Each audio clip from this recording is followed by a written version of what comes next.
Good morning, RGLtv. I'm MadMega. I'm very excited to bring you the Bugs Bunny birthday blowout. We're gonna get started because there's plenty of time to talk during the run, so we're just going to we're gonna say happy birthday, Bugs, and we're gonna mash through this because we don't actually count the time until we get control of Bugs, so we can skip all this boring story. We don't need any of that. Because I'll tell you all about that in a minute here, because you know, we don't need to read it. We're video gamers, we don't do that. Alright, and time starts in 3. Oh. Okay.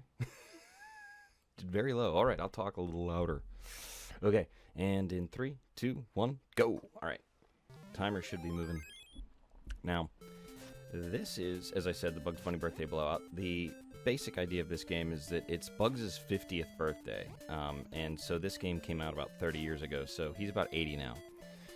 But in this game, it's his 50th birthday, and he got invited to a birthday party, and he'd like to go to it, but apparently all of his friends are like, hey man, people are paying way too much attention to Bugs Bunny, and they're upset about that, so all of the other Looney Tunes are like, hey Bugs, we're gonna stop you from getting to your party. And so that's the idea of the game, is that a whole bunch of other cartoons are like, no birthday for Bugs, which just seems mean. Like, why wouldn't you want to let the dude have a birthday, you know? Like, it's just like, have a nice time. So the way that the game works, there are 6 stages of 4, or 6 worlds of 4 stages each. And you might notice, like I mentioned, that the other cartoons are adamant that Bugs not attend his birthday party. And if you've been paying attention for the last, like, you know, minute or two, you're probably wondering at home. He said there were other Looney Tunes, but I haven't seen them. All I've seen are very strange creatures, like the red and green ball thing, and semi-sentient alarm clock. And you're right, those are not Looney Tunes. Those are called contraptions. And contraptions are most of what Bugs will deal with. That was Tweety Bird, though. Tweety Bird is probably the worst enemy in the game. He's a jerk. He hides behind items, which Bugs can do as well. You see, like, there's items in the foreground and the background, and Bugs can walk behind them, and it gives him some level of protection against other enemies. So that's all cool and all, but it's not super useful for most fights, or certainly not for going fast. But yeah, these are all my favorite Looney Tunes, like Falling Cheese Ball, Mallet Man, right there. Big fan of all these guys. Speaking of mallets, this is one of you know, if I had a nickel for every game that I ran where an anthropomorphic animal ran around and hit people with a mallet, I'd have 2 nickels, which isn't a lot, but it is strange that it's happened twice. I also play a game called Lucky Dime Caper, starring Donald Duck, and he also wields a mallet to tremendous effect in that game. So we try to do, these are disappearing platforms. We gotta be a little careful, because if you don't get your jumps right, the game absolutely will eat inputs. I've been finding lately that the game is very adept at just chowing down on the occasional jump input, which can be a real problem if you're trying to get somewhere special. But about 3 minutes in, this is our first final boss. Oh, geez, that's the first time I've ever gotten hit, I think, by Wile E. Coyote. And twice, even. So that's Wile E. Coyote. And that's our first of our worlds down, so we have 5 more to go. There are bonus stages at the end of each stage, and the biggest time save in this game is skipping those as much as we can. So what you'll notice I'm doing is that even though Bugs loves carrots, I'm trying to avoid them for the most part as much as possible. Every 10 carrots you pick up triggers a bonus round, and those are time consuming and slow, and we don't want to do them. So ideally we won't. and we'll skip picking up enough carrots that we'll only have a handful of bonus rounds to try to get through. The bonus rounds themselves aren't too bad. The biggest issue is that you can hit 1-up awards that can take a while. 1-ups aren't too bad, but 5-ups and 50-ups exist, and both of those are significant time losses, so we're going to try to not deal with those if we can help it. So, and now we're in the sand world, and what's going to happen next in the next screen here actually is there's going to be some earthquaking, because you know this is that kind of game where they really wanted to go for it. They did a whole bunch of interesting things, sort of. If you've never played this, you wouldn't know, but the game runs at what I would call a blazing 16 frames per second, maybe 12. And it is very difficult to play sometimes with how kind of slow Bugs is really moving. There are a handful of screens actually that you can tell when there is, like when you remove an item from the screen, the game actually immediately picks up speed and starts running faster. So it's a laggy experience almost no matter what. Well, we did not quite get a good launch off that seesaw, unfortunately. Here's another Tweety fight. We're going to try to do it quick. Nice, quick little 3-hammer on Tweety, and out the door we go. Yeah, so Tweety is one of 2 bosses that gets the mid-boss treatment. That was a bonus round, and we were able to get in and out real fast, which we like. Yeah, so Tweety gets the mid-boss treatment. We see him 3 times total. So we've already seen him twice. We've only got 1 more time to deal with him, which we very much like, because we don't like him very much. He's an annoying boss. Like I said, he hides behind the foreground tiles, and when he's hiding behind the foreground tiles, you can't damage him. So you're like trying to hit this enemy that is like literally hiding from you. It's very annoying. We're just mostly sort of taking damage boosts and moving as quickly as we can. You can see up in the top left corner I have hearts that kind of indicate health. Right now I have the lowest amount of health remaining possible, which is a non-filled in heart of any kind. A red heart is full, so you get 3 full red hearts, and then you get, you know, stages as you go of the hearts. And some things do a full heart of damage, some things only do a partial heart. So we try to take damage from the things that only do partial heart damage as much as we can. So for example, these bullet sprinklers, their bullets do 1 whole damage. That hurts. That hurts a lot.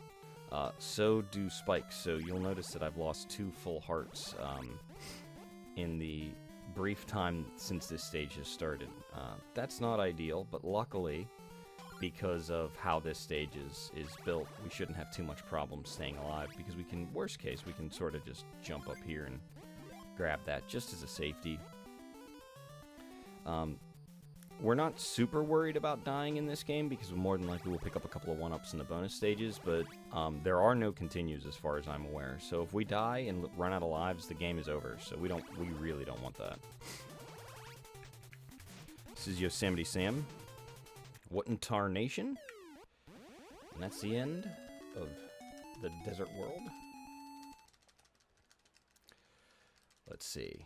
Now we're moving on to the mountain range, which has some really, really good music. I mean, I actually think the music in this game overall is quite good. Like, it's you know, not super special or anything, but it's nice and it's pleasant. You know, adequately loony, I think.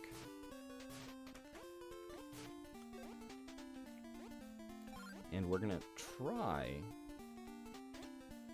to kill some of... We're trying to kill a fair number of these enemies simply because if we kill enough of them, it actually eases the lag in the game. So a lot of times if you see me like trying to take out especially the soap boxes and hammers, because they're the easiest enemies to kill. The alarm clocks, unfortunately, if you hit them, they just explode. and then they immediately respawn. So you don't, there's not a ton of value in trying to eliminate them. It's a lot more valuable to get out of the way and just jump around them. So we're gonna ride this cheese ball for just like a very brief second, jump through that, which should then time out all of our other deboosts so that we just keep taking minor deboosts from all these other enemies here. And we're gonna pick up a lot of carrots on this screen, unfortunately. There's just not a lot of way around it because of how, I mean, that we picked up a handful of extra ones, unfortunately, but the way that the jumps work there and the way that some of the fake platforms are, you almost can't avoid a fair number of those carrots. And we avoid that carrot by taking some damage. That's a pretty common trade we're willing to make. Now this section up here is directly above where we just were, so if you fall, you're just gonna fall to where you were, and that's annoying. But luckily, we know where all of the fake platforms are, so we don't have to worry about it. This is, oh, this is Elmer Fudd. This is the first Fudd, if you will. He also gets the mid-boss treatment, so we'll see him again. Oh, no bonus. All right, so far so good. So Elmer gets the, oh boy. That's going to be fun. We'll figure out how this stage is going to go, because we don't normally want to take a full heart of damage there. We'd like to take a little less, so let's see what we might be able to get away with here. Well, ate my jump. Supposed to jump there, and it didn't like that, so oh. I always forget that one you want to jump on the back. Almost never do you want the last brick, and in that screen you do. For some reason, the fireballs drop hearts. I don't really know why that is. They just kind of do. And because they just kind of do, we utilize that to our advantage. And we can try to pick up health that way. One of the things that I should probably mention is that when I take damage, you'll notice that the rabbit sees stars. Not birds, but stars. And the reason why that's important is that you'll notice that I swing my hammer pretty regularly, right? When you have the stars, you can't swing any of your mallet or anything. So it's a pretty significant impediment if you're not ready for it, because you often will be using your mallet for traversal and things. So unfortunately, I'm picking up a lot of carrots here. Gotta be a little careful and try not to pick up too many more. As he says, as he picks up one he definitely didn't want to grab. As long as I don't end up with 20, we should be okay here. So I believe it's 20 that triggers the bonus round at the end of a world as opposed to the end of a stage. Oh no! That is not common, but on the bright side, it actually costs us some carrots. Because when you die in this game, it I guess bugs eats carrots. So what we can do is we can sort of utilize that, and instead of having the 20 carrots, now we're already back down to 12. It's not too bad. We just got to make sure we don't die anymore. Unless we start getting some 1-ups, because, as I said, there are no continues. Yeah, and again, one of the things that does happen with this game is you get all of this, like, stupid, like, this earthquake stuff. Like, who needs this? This is silliness. Like, nobody wants that. Nobody was looking for that in a video game 30 years ago. Earthquake effects. Wow. No. Alright, so this is Sylvester, or so you think when you first get in here, and that's not Sylvester. That's Sylvester, like, the younger. But Big Sylvester's not much harder, so. One more big carrot, and that's half of the game done, everybody. We've finished half of the game, so hooray! Now we're in a little scary caverns that for some reason just have oil barrels just hanging out, like that's a thing. Nothing to worry about, just oil barrels. For some reason, water does a full heart of damage, so we've got to be very cautious taking damage from that. from the waterfalls, unfortunately. As you can see, we take damage from those clocks when you blow them up or walk through them. They're going to hit you regardless. There's nothing you can do about it. But in that case, it's actually to our advantage because we can use it to avoid taking damage from the waterfall. And that's what a lot of the deboosts in the game are about, really, is sort of maximizing your time where you can run through things that would otherwise cause you significantly more harm or damage. These are 1-ton weights, spring weights, and if they manage to jump themselves off the ledge, it'll spawn a whole bunch of enemies and and things like that we don't really want to deal with. So we're just going to try to get past them before they manage to do that. Alright. Alright, no bonus. Good, let's do one more. Alright, so that's 2 1-ups. 2 1-ups. 1. And that's the end of the bonus rounds. But you can see why you really want to avoid those, is that those definitely eat time, and you don't want to be dealing with those. Just real quick, there is a little bit of flashing in this set of stages because of the oil cans. It'll be relatively minimal because I move quickly enough that most of it's avoided, but there will be like a handful of brief screens here. I'll try to call them out, but basically if you see an oil can, you should expect that I'm gonna need to, that there's gonna be a little bit of a flashing screen coming up. There's a ghost. You can't do anything to ghosts. They don't care. They're ghosts.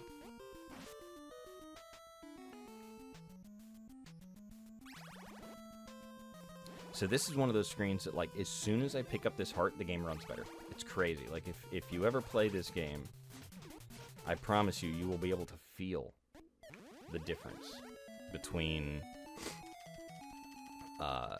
that screen before you pick up the heart and after you pick up the heart. It is significant. Alright, so we're on to our next cave stage, and that's the end of Tweety. We're done with Tweety. No more Tweety, and thank God for that, because Tweety, as I said, is the worst enemy in this game. He's such a jerk. The ruiner of runs, of so many runs. Just not cooperating, being an unpleasant bird. And, you know, stupid bird.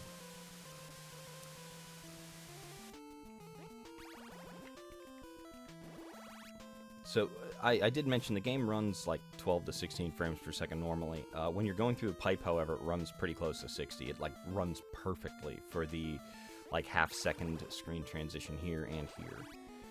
And then it resumes running not so great. Which, you know, they hit 60 frames per second somewhere. You know, it's not for nothing, I say. There's an oil canister. We're just gonna send that away. We don't need to deal with that.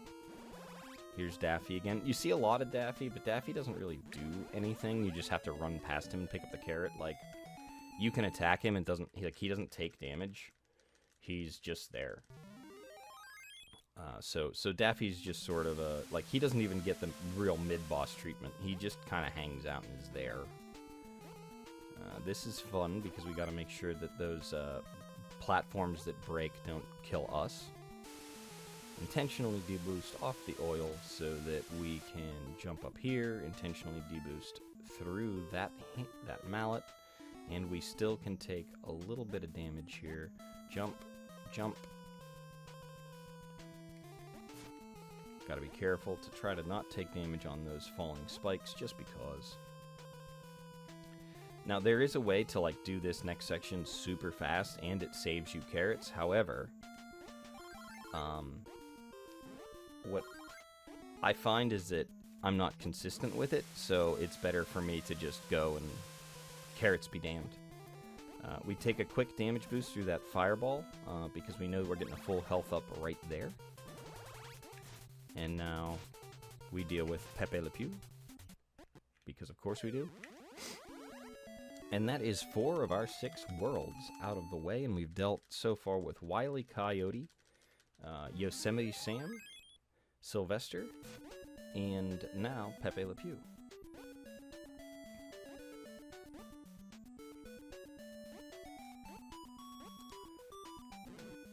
So now we're doing some vine jumping, and he can like just straight up slide off of the vines. Like you can absolutely grab a hold of a vine and the game just says, no, you didn't.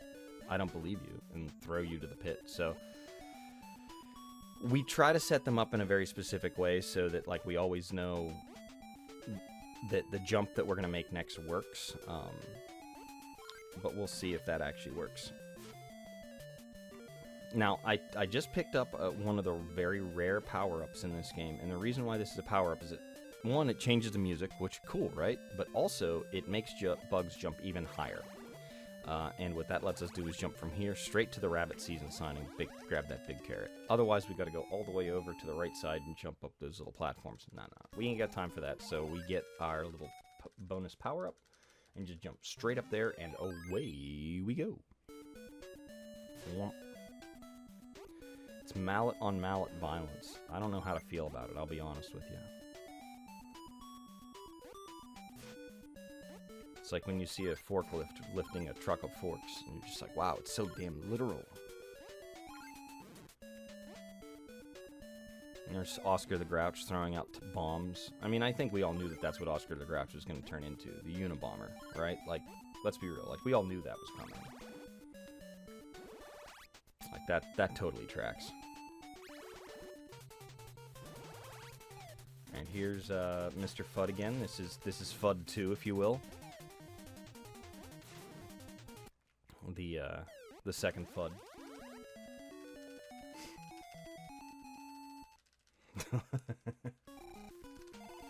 Oh no, we got the 4 in a line, the 5 up. Let's count them out. Let's count them out.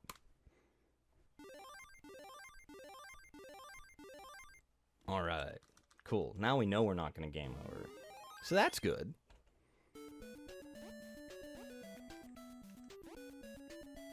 And took just a briefest of breaks there so that we could make sure to hit that, I probably shouldn't have deboosted there the way I did, but oh, unfortunately that frog just did not cooperate, so we've got to do this for a little bit. This is going to be a very slow stage now, I think. We'll make that. And that you will miss. And I think that one will make. Yeah, there we go. Unfortunately, like I said, it's very easy. I remember as a kid I had this game and I played it a lot. And the thing that killed me a lot were those vines. Like, you would think that you can make it and you get there, but nope, you cannot. You're a little too slow. The vines are a little too fast. Bugs is not cooperative. So you just end up with, you know, jumping to your death, unfortunately. So we're going to try to avoid it, and we managed to there, even though the game didn't cooperate, so.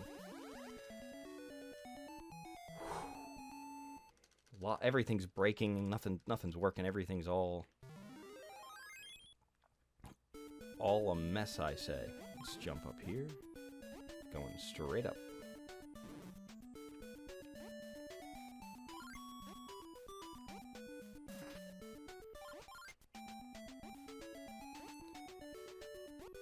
There's no way to make that jump in a way that's clean. I have tried. I can't figure it out. It's infuriating. I feel like I should be able to make that jump in like a single jump, but you can't do it. You have to do it in 2. And I just like, it makes me mad. Alright, so here's our boss. You can't actually fight Foghorn Leghorn. You gotta come up here, and you gotta fight Chicken Wing over here. And when he's gone, Foghorn Leghorn will go. I say, when you beat the little fella, Foghorn Leghorn will run away. Alright, so we avoided the bonus round there. And now we're in our final stage. This is stage 6. This is like a mansion, right? At least that's what it looks like to me, like a big spooky mansion. I mean, the music indicates spooky mansion, does it not? That's what I think. With cheese balls falling from the sky. Which honestly sounds pretty good to me. Like, I don't know about anybody else, but, you know, cheese balls randomly falling out of the sky. The spikes, not a big fan. Cheese balls, definitely in. Like, you know, seems reasonable, especially because you can ride them like that. It's pretty cool. This first stage is mostly just walk to the right, take D-boosts if you need them. There's not a ton of stuff in this stage that's especially dangerous to you, so you don't have to be too worried about how your movement works. Here's a Daffy, one of the final Daffies, in fact, that we will see.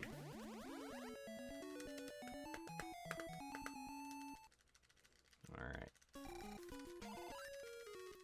No bonus. Okay, keep on trucking. There's another stage where we're going to be doing a fair amount of just de-boosting through things. Because again, if you don't take full hearts of damage, you're really not in a ton of danger of dying. It's the big heart items that cause you trouble. And hopefully, okay, good.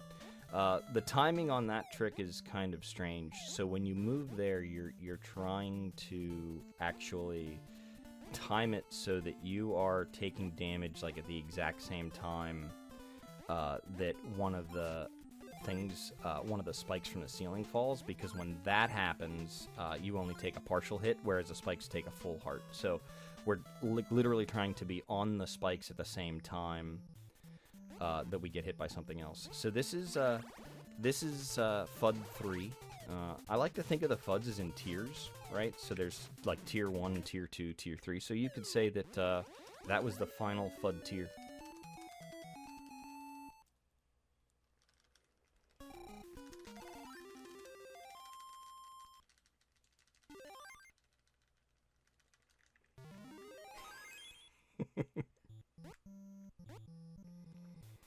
Alright, so this is the last stage with carrots. Because there's no bonus stage after the final stage of the game, like they just straight up get rid of carrots in the final stage. So we only have to avoid carrots a little longer, and I'm doing a very poor job of it. But that's okay. Now, those are platforms that will spike, they'll just throw you up into the air, so in that case, it'll just send you right into the spikes, which we don't want. Take some D-boosts in this screen and just move as quickly as we can. Ride that explosive very ever so briefly. Now, you can hit those carrots and save a little bit of time there, but I'm gonna skip it because it's a non-trivial trick. It's actually very difficult to do. I'm gonna take a little D-boost here. I think I'm gonna trigger one final bonus round. That's okay. You'll see I'm sort of jumping weirdly around here. There are false floors. The false floor is this. See how like they're normally like two like a bug's wide. Down here, it's only half wide. So you see how I fell through there? That was unintentional. I was just trying to show it off. But so yeah, long story short, you gotta be careful there. You can fall off and die. But you can see it. It's the first time it'll get you. But after that, you should know what to look for. Alright. So that was the last Daffy. And we have one more bonus round. Let's get it done. And we got 2 more 1-ups. Hooray. Fantastic. A death and 8 1-ups. Couldn't have asked for more on a marathon run. Ride these as best we can. If we get the right location, that actually just kicks us right over there. It's kind of nice.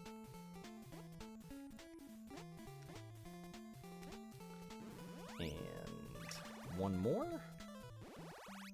Now, we've fought a whole bunch of enemies. Next is, we have one more boss, and it's actually Taz, the Tasmanian Devil. Oh no, we missed the jump. That's really unfortunate. Now we gotta be slow about it. It's alright, though. We'll probably take a little bit of extra caution here. We just need to make sure that we can take a hit from Taz, because his attacks do a full heart of damage. So we'd rather not go in there and just immediately die to one hit. This is not a short stage, unfortunately. So we'd prefer to not have to redo it. Or jump off here. And alright, Taz coming up, and time will be when I grab this final big carrot 2, 3, 4, a 5, and a 6. He throws pies, they're supposed to be, but they look like footballs, and that is time. And now for the big reveal. Finally, Bugs has gotten to his party. He enters, has a massive fart, and he's greeted with thunderous cheers. Applause from all of his loving friends, who are these people, who were just trying to kill him. Now, I also want to point out, it's very important to note, Yosemite Sam is not there, and neither is Wile E. Coyote, because Wile E. Coyote was trying to eat Bugs. He was really trying to eat Bugs. He's not Bugs' friend, and Yosemite Sam really was trying to kill Bugs. Like, that's what that tells me, because they weren't there. We were just kidding. No, some of them weren't, though. Some of them weren't kidding. All right, and that is the end. Happy birthday, Bugs, and congratulations, 50th birthday, 30 years ago. And that is Happy Birthday, Bugs. That is the Bugs Bunny Birthday Blowout. Stick around. I'll be back with one more game for Retrothon, but thank you for hanging out with Bugs and me for this one.